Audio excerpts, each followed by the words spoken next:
اب یہی بنو سعد کے محلے میں ہوتا، بچیاں اپنے ویر اٹھا کے لے آتی، ایک کہتی میرے ویر ورگا کوئی نہیں، دوسری کہتی میرے ویر جیسا نہیں، اتنے میں حضرت شیمہ اپنا ویر محمد اٹھا کے لے آتے اور دور سے ہی کہتی نہیں میرا ویر بھی آ گیا ہے، تو سب کے سر جھک جاتے تھے، کہتی نہیں نہیں نہیں نہیں شیمہ تیرے ویر کا مقابلہ تو نہیں نا، ہم تو آپس میں بات کر رہی ہیں۔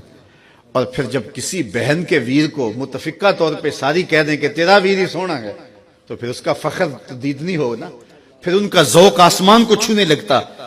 ابن حشام سیرت کی سب سے پہلی کتاب، اس میں یہ واقعہ لکھا ہے کہ پھر حضرت شیمہ حضور کو اپنی آغوش میں لے کے سمیٹتی اور پھر چومتی اور پھر وہ لوری دیتی، اور وہ لوری کے لفظ بھی لکھے ہیں، ربنا ابق لنا محمدا حتی اراہ یافعا و امردا، اللہ میرے ویر محمد کو سلامت رکھنا۔ آج یہ پالنے میں بچوں کا سردار ہے، کل وہ لمحے آئے جوانوں کا بھی سردار، اور پھر جھوم جاتی اور کیا خوشی ان کی دیدنی ہوتی۔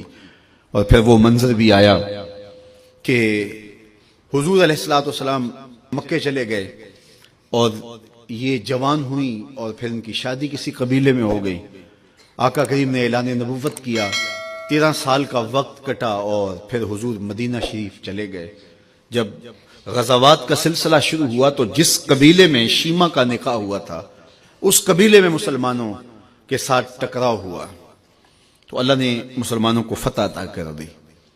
تو اس قبیلے کے لوگ قیدی ہو کے حضور علیہ السلام کے غلاموں کے ہاتھوں گرفتار ہیں، تو یہ اپنے قیدیوں کو چھڑانے کے لیے قبیلے کے سردار ایک ایک گھر سے فدیے کے لیے رقم جمع کر رہے ہیں۔ چلتے چلتے شیمہ کے گھر بھی پہنچے جو کہ ایک عمر کا حصہ گزار چکی تھی، اور جا کے کہا کہ اتنا حصہ آپ کا بھی آتا ہے۔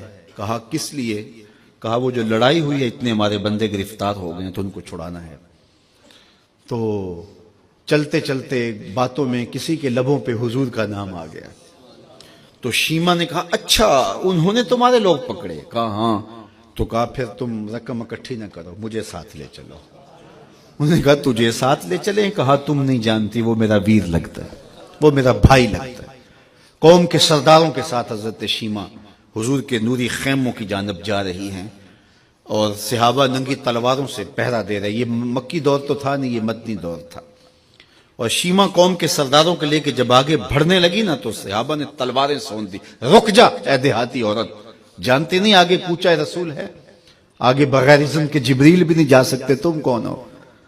تو شیمہ نے جو لفظ کہے وہ لفظ نہیں ہے، اس نے کہا خلو سبیلی وَعَلَمُوا أَنَا أُخْتُ نَبِيِّكُمْ، میری راہیں چھوڑ دو، تم جانتے نہیں میں تمہارے نبی کی باجی لگتی ہوں۔ تلواریں جھک گئیں، آنکھوں پر پلکوں کی چلمنے آ گئے، راستہ چھوڑ دیا۔ حضور کے خیمہ نوری میں داخل ہوئی تو حضور نے دیکھا، پہچان لیا، اٹھ کے کھڑے ہو گئے۔ فرمایا بہن کیسے آنا ہوا؟ آپ کے لوگوں نے ہمارے کچھ بندے پکڑے ہیں، چھڑانے آئی ہیں۔ تو فرمایا بہن تو نے زحمت گوارا کیوں کی؟ تو پیغام بھیج دیتی میں یوں ہی چھوڑ دیتا، لیکن تم آ گئی ہو، اچھا ہوا ملاقات ہوئی۔ پھر حضور نے قیدیوں کو چھوڑنے کا اعلان کیا اور کچھ گھوڑے اور چند جوڑے حضرت شیمہ کو حضور نے تحفے کے طور پہ دیے۔ ویروں کے دروازے پر بہنیں آئیں تو ویر خالی تو موڑا نہیں کرتے، تو حضور نے بہت کچھ عطا کیا اور پھر رخصت کرنے خیمے سے باہر آئے تو صحابہ کی جماعت منتظر تھی۔ فرمایا صحابہ جب میں قیدی چھوڑا کرتا ہوں میری عادت تمہیں معلوم ہے کہ میں پہلے تم سے مشاورت کیا کرتا ہوں، آج ایسا موقع آیا کہ میں تم سے مشاورت بھی نہیں کی اور قیدی بھی چھوڑ دیے۔ کہا جو چاہیں آپ کریں لیکن کیوں مشاورت نہیں فرمائی؟ حضور اگر ارشاد فرما دیں تو فرمایا اس لیے کہ میرے دروازے پہ میری بہن آ گئی تھی۔